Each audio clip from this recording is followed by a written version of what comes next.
منہ سے زور سے کہکا مارنے سے وضو ٹوٹ جاتا ہے.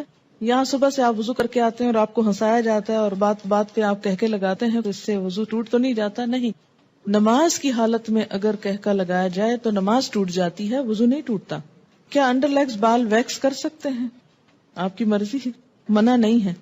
وضو کرتے وقت اگر بسم اللہ پڑھنا بھول جائے تو کیا وضو دہرائے؟ نہیں، دہرائے نہیں، ہو جاتا ہے وضو. مغرب کے بعد ناخن نہیں کاٹنے چاہیے، ایسی کوئی بات نہیں. ناک میں پانی چڑھانا سائنسز کے علاج کے لیے مفید ہے. کسی نے کمنٹ بھیجا حاجت کے نفل کے لیے کیا الگ وضو کرنا ہوگا؟ آپ نے حدیث پڑھی تھی کہ آپ صلی اللہ علیہ وسلم نے فتح مکہ کے موقع پر ایک ہی وضو سے کئی نمازیں ادا کی تھی. شیرٹن میں ایک آنٹی واش روم کے ٹائلز پر تیمم کر رہی تھی. میں نے کہا ٹائلز کی دیوار پہ تیمم نہیں ہوتا، لیکن وہ کرتی نہیں. جی ہاں، ٹائلز پہ تیمم نہیں ہوتا اس لیے کہ وہ تو پکی ہوئی مٹی ہے، سعیدن طیبن ہے جس کے اوپر ہوتا ہے، تو وہ سعید کی اس میں نہیں آتا. اور دوسرا یہ کہ واش روم کے اندر تیمم کی وجہ کیا ہے آخر؟ کیا صرف تھک جرابوں پر مسا ہوتا ہے؟ آج کل تھن ساکس پر مسا نہیں کیا جاتا. بات یہ ہے کہ جب جراب کا لفظ آیا تو تھن تھک کی بات نہیں کی گئی. بات یہ ہے کہ اس تکلیف سے بچانا مقصود ہے کہ آپ اسے بار بار اتاریں.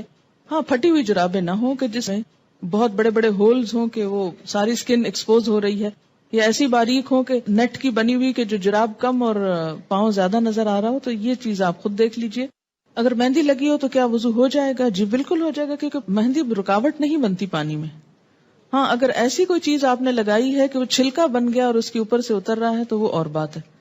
کسی بھی چیز کے لگنے کے بعد اگر پانی اس کے ریشے تک پہنچ جائے، ویٹ ہو جائے، وہ سارا دھل جائے، اس کے اندر سے پانی گزر جائے تو کوئی بھی چیز منع نہیں ہے. ہاں، اگر کوئی چیز پانی کے اور اس سکن کے درمیان بیریئر بن جائے، کوٹنگ ایسی ہو کہ پانی سکن کو ٹچ نہ کرے، تو پھر ٹھیک نہیں. کتے کے بارے میں سوال ہے کہ کپڑے کو لگ جائے تو نماز پڑھ سکتے ہیں؟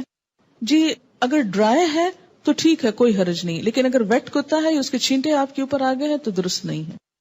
کیا عورتوں کا ختنہ جائز ہے؟ آپ کس دنیا میں رہتے ہیں؟ کس دنیا میں رہتے ہیں؟ مجھے حیرت ہوتی ہے بعض دفعہ آپ کی حیرت پر. آپ کو پتا ہے بعض افریقن کنٹریز میں یہ رواج ہے. اس میں آپ دیکھیے کہ یہ ان کا ایک لوکل رواج ہے. اسلام نے عورت کے ختنے کا حکم نہیں دیا ہوا. یاد رکھیے کسی حدیث میں عورت کے ختنے کی بات نہیں آتی، مردوں کے ختنے کی بات آتی ہے، اور ان کے لیے تو پروو ہو چکا ہے کہ ان کی صحت کے لیے ضروری ہے. لیکن اگر کسی خاص علاقے میں یا کسی خاص کلٹ میں ایسی کوئی چیز ہے تو وہ ان کا لوکل کلچر ہے. It's nothing to do with Islam. اور اس پہ بہت پروپیگنڈا بھی ہو رہا ہے، آپ کو پتا ہے. میں نے خود کئی جگہ پر یہ پڑھا ہے کہ اسلام نے عورت پہ بڑے ظلم جو ڈھائے ہیں، ان میں سے ایک ظلم یہ بھی ہے کہ بعض علاقوں میں عورت کے ختنے ہوتے ہیں. یہ اسلام نے ظلم نہیں ڈھایا، یہ لوکل کلچر کی بات ہے. اور اگر کسی علاقے کا کلچر ایسا اور پھر انہوں نے اسلام قبول کر لیا اور کلچر بھی ساتھ ساتھ رکھا. اب مثلاً آپ کسی دن یہ پروپیگنڈا شروع کر دیں کہ جو کانچ کی چوڑیاں ہوتی ہیں اگر ٹوٹ جائیں تو عورت بیچاری کا وہ خون نکال دیتی ہیں اور یہ بڑا ظلم ہے، اس لیے ان کو بنانا بند کرنا چاہیے. تو اب یہ اسلام نے تھوڑی آپ کو کہا کہ آپ کانچ پہنے.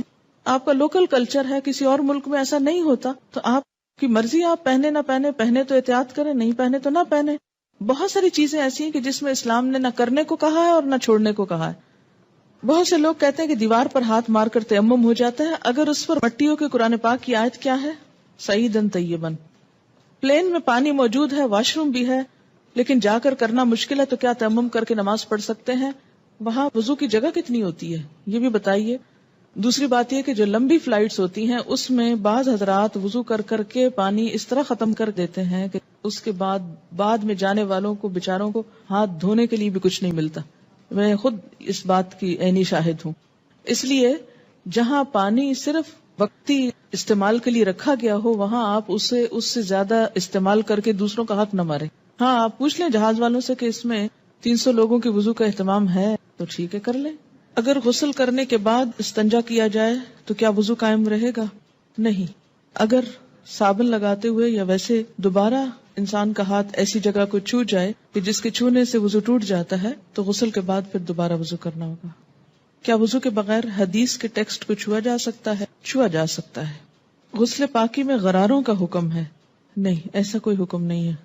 یعنی کلی کرنا کافی ہے، گلے میں پانی ڈال کے غرارے کرنا ضروری نہیں. کسی نے مسئلہ پوچھا کہ انٹر کورس کے بعد پاک ہو جاتی ہے اور نماز بھی پڑھ لیتی ہے لیکن اس کا ڈسچارج ہوتا رہتا ہے، تو اس صورت میں کیا کریں؟ ایک دفعہ نہانے سے پہلے اپنی طرف سے پوری صفائی کر لی جائے، اگر اس کے بعد کوئی ایسی چیز ہو تو دوبارہ بس وضو ہی کافی ہے۔ کیا ریزر کا استعمال کر سکتے ہیں؟ جی کر سکتے ہیں۔ MATTE، یہ کس قسم کی لپسٹک ہوتی ہے؟ صرف لپسٹک ہوتی، کیا اس سے وضو ہو جاتا ہے یا پانی ہونٹوں تک نہ پہنچے گا؟ میں نے کبھی لگائی نہیں، اس لیے مجھے پتہ ہی نہیں کہ یہ ایک ایسی لپسٹک ہے۔ یاد رکھیں کہ چھوٹے چھوٹے سوال اس طرح کے پوچھنے کے بجائے شریعت کا ایک اصول یاد رکھیں۔ ہر وہ چیز جس سے پانی سکن تک پہنچنے میں رکاوٹ نہیں ہوتی اس سے وضو ہو جاتا ہے۔ کوئی بھی چیز جس کے لگنے سے پانی سکن کو نہیں چھوتا، خواہ وہ کچھ بھی ہو، وضو نہیں ہوگا۔ وضو کرنے کے بعد اگر ٹی وی دیکھیں تو کیا وضو ٹوٹ جاتا ہے؟ اس میں بھی کیا اصول کار فرمائے؟ یہ میں نے سوال، مجھے معلوم تھا کہ یہ کوئی ایسا نہیں، لیکن میں نے جان بوجھ کے پڑھا ہے۔ کیوں جان بوجھ کے پڑھا ہے؟ اس سے آپ کو سکھانا، کہتے ہیں نا کہ ضروری نہیں کہ ایک بہت اچھے سوال سے انسان سیکھے، بعض اوقات ایک ایسے مذاقہ خیز سوال سے بھی کچھ سیکھ سکتے ہیں آپ۔ کیوں؟ اس لیے کہ جب تک شریعت کے جو احکامات ہیں ہمارے لیے ان کی علت نہیں معلوم ہوگی، وجہ نہیں معلوم ہوگی، اس وقت تک ہم سمجھ نہیں پائیں گے۔ پہلی بات تو یہ کہ وضو ٹوٹنے کے اسباب یا علت کیا ہے، کیا وجہ ہے کہ شریعت نے دوبارہ وضو کرنے کے لیے کہا ہے؟ کہ جسم کے اندر سے ناپاک ڈسچارج جب نکلتا ہے، مثلا بہت سے لوگ مجھ سے پوچھتے ہیں بچوں کو دودھ پلانے سے وضو ٹوٹ جاتا ہے؟ نہیں ٹوٹتا۔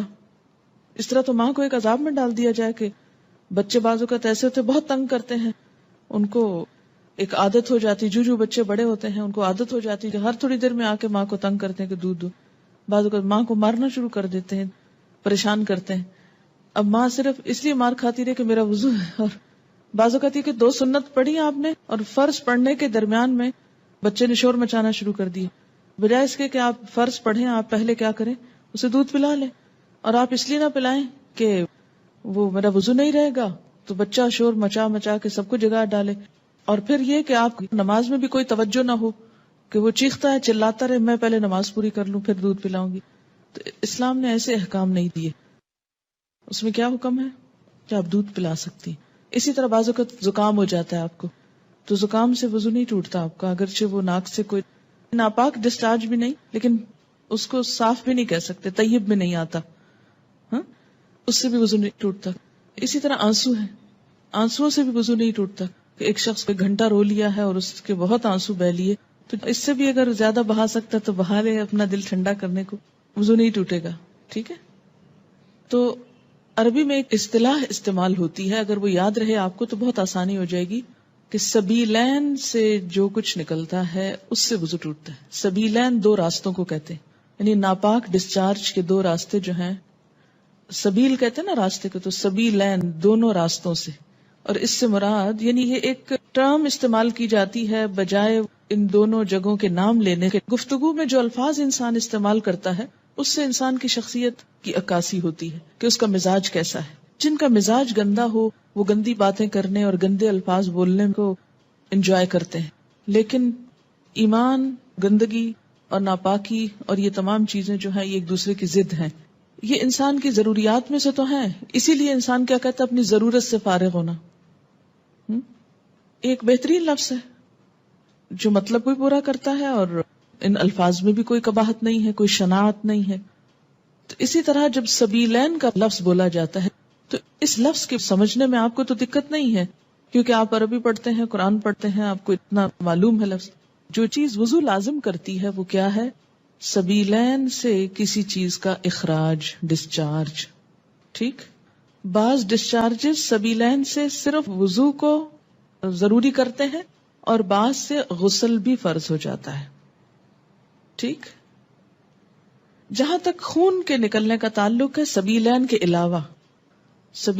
علاوہ اگر جسم کے کسی حصے سے خون نکلتا ہے، مثلا دانت سے نکسیر پھوٹ گئی، کہیں اور کٹ لگ گیا، جسم سے خون نکل آیا، اس کے بارے میں 2 آراء ہیں، اختلاف ہے۔ سبیلین میں کوئی اختلاف نہیں، یاد رکھیے، سبیلین کے اخراج میں کوئی بھی اختلاف نہیں، سب کے ہاں ایسے ڈسچارج سے کسی بھی چیز کے نکلنے سے وضو نہیں رہتا، لیکن خون اگر سبیلین میں سے نکلے تو وضو نہیں رہے گا، مگر جسم کے کسی اور حصے سے، مثلا دانت سے، ناک سے یا ہاتھ سے، اس کے بارے میں 2 رائے ہیں۔ 2 کون سی رائے ہیں؟ ایک رائے یہ ہے اگر اتنا نکلے کہ ایک قطرہ بن کے بہہ جائے، بہنے والا خون نکلے تو وضو نہیں رہتا. ٹھیک ہے، بہنے سے مراد کیا ہے؟ مثلاً کٹ لگا، پہلے رستا رہا، پھر کٹھا ہوا، کٹھا ہو کے ڈراپ گر گیا تو وضو ٹوٹ گیا. ایک یہ رائے. دوسری رائے کیا ہے اس میں کہ نہیں، اس سے وضو نہیں ٹوٹتا، اور وہ دلیل کیا دیتے ہیں کہ حضرت عمر رضی اللہ تعالیٰ عنہ کو جب نماز میں شہید کیا گیا تھا تو انہوں نے نماز چھوڑی نہیں، یا حضرت علی رضی اللہ تعالیٰ عنہ کا جب تیر نکالا گیا تھا نماز کی حالت میں تو انہوں نے نماز توڑی نہیں تھی. ظاہر ہے تیر نکلا تو کیا خون نہ نکلا؟ نکلا نا. ہاں، اسی طرح اگر آپ نے وضو کیا ہے، بعض اوقات ایسا ہوتا ہے نا کہ وضو کر کے آپ ہٹنے لگتے ہیں کہ آپ کو منہ محسوس ہوتا ہے، آپ دوبارہ سپٹ کرتے ہیں تو کیا ہوتا ہے؟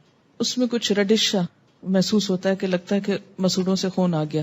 اب اس میں وضو کی ایسی ضرورت نہیں ہے. اسی طرح بعض اوقات نماز پڑھتے پڑھتے کسی کی نکسیر چھوٹ جاتی ہوتا ہے نا، بعض لوگوں کو تکلیف ہوتی ہے. نکسیر کا معنی پتا ہے آپ کو؟ جو بلڈ ناک سے آتا ہے، بیماری ہوتی ہے. یا اسی طرح آپ بیٹھے کوئی کام کر رہے تھے، سوئی سے سوئی ایک دم لگ گئی جسم کے کسی حصے میں تو تھوڑا بہت خون رس گیا.